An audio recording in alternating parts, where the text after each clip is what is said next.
Praise the Lord. കഴിഞ്ഞ ദിവസം V shield എന്ന ചാനലിലേക്ക് ഞാൻ കൊടുത്തിരുന്ന ഏതാണ്ട് അരമണിക്കൂറിന് മുകളിലുള്ള ഒരു മെസ്സേജിൽ നിന്ന് വെറും 23-24 സെക്കൻഡുള്ള മിനിറ്റിന് താഴെയുള്ള ഒരു ഭാഗം അടർത്തിയെടുത്ത് നെഗറ്റീവായ ഒരു ആശയം പരസ്യപ്പെടുത്തുന്ന ഒരു രംഗം ഞാൻ കണ്ടു. ഇതൊക്കെ ആത്മലോകത്തിൽ ഈ കാലങ്ങളിൽ പതിവുള്ളതാണ്. ഇങ്ങനെയുള്ള യാതൊന്നിനും ഞാൻ പൊതുവെ പ്രതികരിക്കാറില്ല. എന്നാൽ ഹൃദയത്തിൻ്റെ പരമാർത്ഥത ആളുകൾ അറിയേണ്ടതിനു വേണ്ടി ഇതിനെക്കുറിച്ചൊരു പരസ്യ പ്രസ്താവന നടത്തുന്നത് നന്നായിരിക്കുമെന്ന് അധികാരപ്പെട്ടവരും അവകാശപ്പെട്ടവരുമായ ആളുകൾ എന്നെ അറിയിച്ചതുകൊണ്ട് ഞാൻ ദൈവസഭയുടെ മുമ്പിൽ താഴെയുള്ള ചില ലൈനുകൾ കാഴ്ചവെക്കട്ടെ. അരമണിക്കൂർ നീണ്ടു നിൽക്കുന്നതും ഉയർച്ചയും താഴ്ചയും ഉള്ളതുമായ ഒരു ഗ്രാഫിൽ നിന്ന് മുകളിലത്തെ അറ്റത്തേക്ക് വരുന്ന 24 സെക്കൻഡ് കട്ട് ചെയ്തെടുത്താൽ യഥാർത്ഥ ഗ്രാഫിൻ്റെ അർത്ഥവുമായി ഈ ഭാഗത്തിന് എന്ത് ബന്ധമുണ്ട്? ഇതുപോലെ തന്നെയല്ലേ അരമണിക്കൂറിന് മുകളിലുള്ള ഒരു മെസ്സേജിൽ നിന്ന് ഒരു 22 സെക്കൻഡ് മാത്രം കട്ട് ചെയ്തെടുത്ത് നെഗറ്റീവായി അവതരിപ്പിച്ചാൽ അതിനകത്ത് എന്തർത്ഥമാണ് ആ മെസ്സേജുമായി? ഈ പ്രയോഗത്തിൻ്റെ മുമ്പിൽ ഒരു ദുരുദ്ദേശമുണ്ട്, എന്തോ വക്രതയുണ്ട്.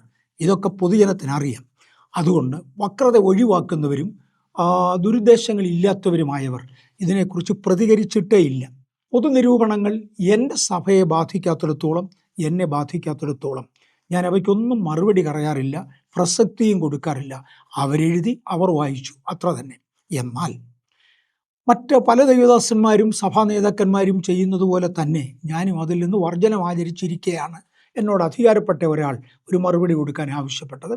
ഉത്തരവാദിത്തപ്പെട്ട അധികാരപ്പെട്ട ആളുകൾ എന്നെ വിളിച്ചു ചോദിച്ചതിനാൽ ഞാൻ വിനയപൂർവ്വം സമർപ്പിക്കുന്ന ഈ മറുപടി ദയവായി പൊതുസഭ അംഗീകരിക്കണം എന്ന് അപേക്ഷിക്കുന്നു. 1. എൻ്റെ സന്ദേശം ഫലം കൊടുക്കുവാൻ കഴിയാതെ മാറുന്ന, നിഷ്ഫലന്മാരായി മാറുന്ന ആളുകളെ കുറിക്കുന്നതാണ്, ഫലം കായ്ക്കുന്നവരെ കുറിക്കുന്നതല്ല. ഫലം കായ്ക്കുന്നവരെ എന്നും ഞാൻ ബഹുമാനിക്കുന്നു, ഞാൻ അവരെ അങ്ങേയറ്റം അഭിനന്ദിക്കുന്നു. എൻ്റെ വ്യക്തിജീവിതത്തിൽ 12ാമത്തെ വയസ്സിൽ ഗ്രാമത്തിലൂടെ നടവഴികളിലൂടെ നടന്ന്, അല്ലെങ്കിൽ കൊച്ചു റോഡുകളിൽ കയറി നിന്ന് യേശുവിനെക്കുറിച്ച് സാക്ഷീകരിക്കുന്നതും പരസ്യയോഗങ്ങൾ നടത്തുന്നതും എൻ്റെ സ്വന്തം പതിവായിരുന്നു. സ്കൂളിൽ നിന്ന് വരുന്ന സഹവിദ്യാർത്ഥികളോടായിരുന്നു അക്കാലങ്ങളിൽ പറഞ്ഞത്. ഇന്ന് അതിനേക്കാൾ ഉയർന്ന ഒരു സ്റ്റേജിലേക്ക് ദൈവം കയറ്റിയതുകൊണ്ട് ദൈവത്തെ സ്തുതിക്കുന്നു. എന്നെ ദൈവം വളർത്തി ഇന്നൊരു വലിയ സഭയുടെ ശുശ്രൂഷകനാക്കിയെങ്കിൽ ദൈവസന്നിധിയിൽ നിൽക്കുവാൻ ആഗ്രഹിക്കുന്ന സകലരെയും വളർത്തുവാൻ കഴിയുന്ന ദൈവത്തിൻ്റെ സുവിശേഷവുമായി ഞാൻ അവരെ കണക്ട് ചെയ്യുകയാണ്, വേറൊന്നും ചെയ്തില്ല. സുവിശേഷകന്മാരുടെ ഇടയിൽ ഫലം കായ്ക്കുന്ന ഒരു വ്യക്തിയെക്കുറിച്ച് ബഹുമാനവും ആദരവുമാണ് എനിക്കുള്ളത്. അങ്ങനെയുള്ള ഒരാളിനെ അപകീർത്തിപ്പെടുത്തുന്നത് മറ്റേത് ക്രിസ്ത്യാനിക്കും എന്ന വണ്ണം എനിക്കും ദുഃഖകരമാണ്. ഞാൻ അവരെ അങ്ങേയറ്റം ബഹുമാനിക്കുന്നു. അതുകൊണ്ട് ഒരു വ്യക്തിയുടെയും പേരുപയോഗിക്കാതെ സ്വഭാവങ്ങൾ എന്ന് പറഞ്ഞാൽ ആത്മാവിന് വിരോധമായി ദൈവത്തിന് ഉപയോഗിപ്പാൻ കഴിയാതെ വരുന്ന, ഫലം കൊടുക്കുവാൻ കഴിയാതെ വരുന്ന സ്വഭാവങ്ങൾ മാത്രമേ ഞാൻ വർണ്ണിച്ചിട്ടുള്ളൂ. നല്ല സ്വഭാവമുള്ളവർക്ക്, ദൈവത്താൽ പ്രയോജനപ്പെടുന്നവർക്ക് അതൊരു ദോഷവും ചെയ്യുന്നില്ല. അതില്ലാത്തവർക്ക് അത് കൊണ്ടെങ്കിൽ അത് എൻ്റെ കുറ്റവുമല്ല. വിശുദ്ധ പൗലോസ് പറയുന്നത് പോലെ എൻ്റെ സ്വജാതിക്കാർക്ക് സ്പർദ്ധ ജനിപ്പിച്ചിട്ടെങ്കിലും അവരെ പ്രയോജനമുള്ളവരാക്കുക എന്ന ഒരാശയവും ഇതിലില്ലാതില്ല.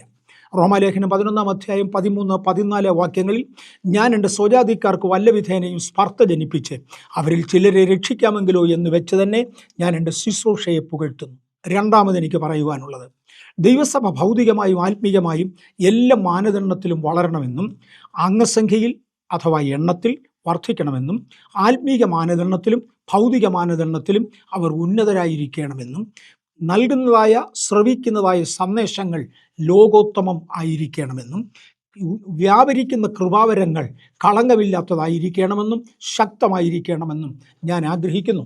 സഭയുടെ മുമ്പിൽ പ്രവർത്തിക്കുന്നവരെ അപ്രകാരം പഠിപ്പിക്കുകയും മാതൃക കാണിക്കുകയും ഞാൻ ചെയ്യുന്നു.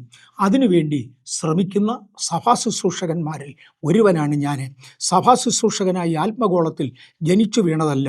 ഇന്നേക്ക് 68 വർഷത്തിന് മുന്നേ കൊച്ചു റോഡുകളിൽ പ്രസംഗിക്കുന്ന പ്രസംഗകനായി, പക്ഷെ ദൈവത്തിൻ്റെ സന്നിധിയിൽ സമർപ്പിക്കുന്നതിനെ വളർത്തുന്നത് ദൈവത്തിൻ്റെ സ്വഭാവമാണ്. ദൈവം സൃഷ്ടിച്ച സകലതിനെയും താൻ വളർത്തുന്നുണ്ട്. 3. ഒരു ക്ലാസ്സിൽ പല വിദ്യാർത്ഥികൾ പഠിക്കുന്നുവെന്ന് ഇരിക്കട്ടെ.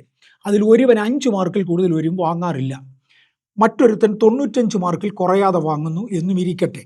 ക്ലാസ്സിലെ അധ്യാപകൻ അവരെ പരിചയപ്പെടുത്തുമ്പോൾ നല്ല മാർക്ക് വാങ്ങിച്ചവനെ ഉദാഹരണമായി ഉയർത്തി നിർത്തി മറ്റുള്ളവർക്ക് മാതൃകയായി കാണിക്കുന്നത് ഉത്തമനായ ഏത് അധ്യാപകൻ്റെയും കടമയാണെങ്കിൽ ഉത്തമനായ ഒരു ദൈവഭക്തൻ എന്ന നിലയിൽ ഞാനിത് ചെയ്യുന്നതിൽ തെറ്റുണ്ടോ? ഉണ്ടെങ്കിൽ ദയവായി പറഞ്ഞാലും.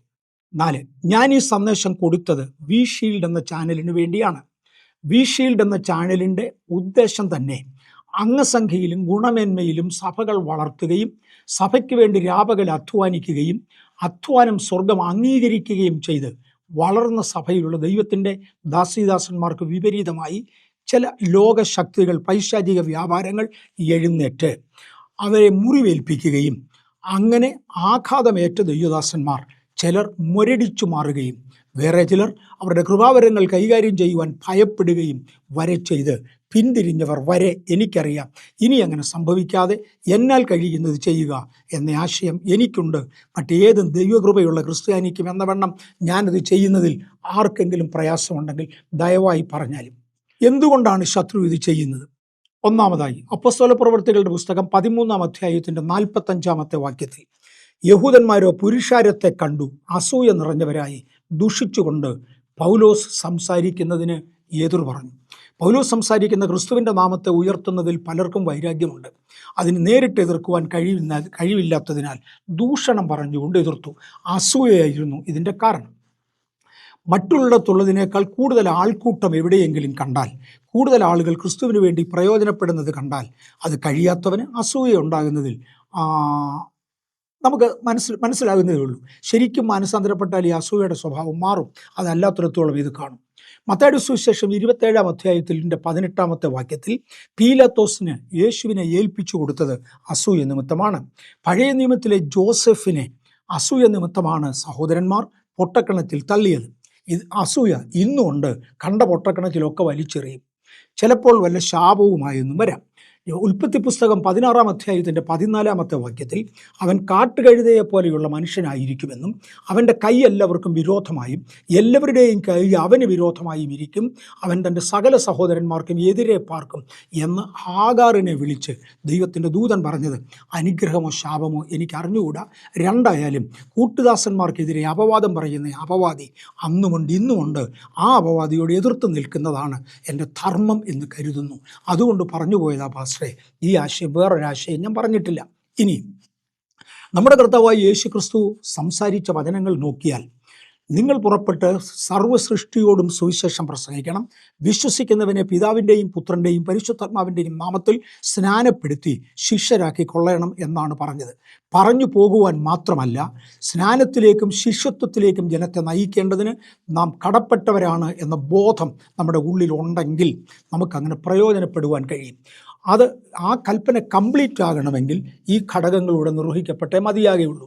ഇത് വിശ്വസിക്കാത്തത് കൊണ്ടോ അതോ ഏതെങ്കിലും പ്രായോഗിക പ്രയാസം കൊണ്ടോ ഒരുപക്ഷേ അത് ചെയ്യാത്ത പലരെയും മാതൃകയാക്കുന്നതിനാലോ പുതുതായി വരുന്ന ശുശ്രൂഷകന്മാരിൽ ചിലർക്ക് ഈ അവസ്ഥയിൽ എത്തുവാൻ കഴിയുന്നില്ല, അല്ലെങ്കിൽ ആ മാനദണ്ഡത്തിൽ എത്തുവാൻ കഴിയുന്നില്ല. അതിന് വേറൊരു ഭാഷയിൽ ക്രിസ്തുവിൻ്റെ വാക്കിന് കീഴടങ്ങാതെ, യേശു ക്രിസ്തു പറഞ്ഞത് വിശ്വസിക്കുകയും സ്നാനമേൽക്കുകയും ചെയ്യുന്ന അല്ലെങ്കിൽ ശിഷ്യരാക്കുന്നത് വരെയുള്ള പദമയാണ്.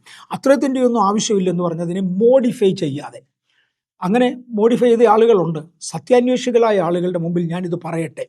അങ്ങനെ മോഡിഫൈ ചെയ്തവർ പഴയ നിയമത്തിലെ ശൗലിനോടും ശപഥാർപ്പിതം നശിപ്പിച്ച് കളയുന്നതിൽ ശൗൽ രാജാവിനും ആഖാനും മനസ്സില്ലാതെ സ്വന്തം ബുദ്ധി അനുസരിച്ച് ദെയർ ഓൺ കോൺഷ്യസ്നസ് എന്ന് ഞാൻ പറയാം, അല്ലെങ്കിൽ ദെയർ ഓൺ കോമൺ സെൻസ് ഉപയോഗിച്ച് അവർ പരാജയപ്പെട്ടതുപോലെ നമുക്ക് ഭവിക്കരുത്. ആകയാൽ എൻ്റെ സഹോദരന്മാരെ, നാം മുന്നോട്ട് പോകണമെന്ന് ഒന്നുകൂടെ പ്രോത്സാഹിപ്പിക്കേണ്ടതിന് വേണ്ടിയാണ് ഞാനിത് പറയുന്നത്. അന്യോന്യം ഭിന്നിക്കേണ്ടതിനല്ല. അങ്ങനെ ചെയ്യുന്നവർ ഒത്തിരി പേരുണ്ട്. എനിക്ക് വി ഷീൽഡിനകത്ത് തന്നെ ഇതിനെ തുടർന്നുള്ള ഭാഗങ്ങൾ ഞാൻ കൊടുത്തോളാം, കൂടുതൽ വിശദീകരണം കൊടുത്തോളാം. എന്നോട് ചോദിച്ച കർത്താവിൻ്റെ ദാസന്മാരുടെ നിർദ്ദേശപ്രകാരം വേഗത്തിൽ ഞാൻ ഇത്രയും ചെയ്യുമായിരുന്നു. Thank you. ദൈവം നമ്മെ അനുഗ്രഹിക്കട്ടെ. തെറ്റുണ്ടെങ്കിൽ തിരുത്തി തരുന്നതിൽ ഉപകാരം.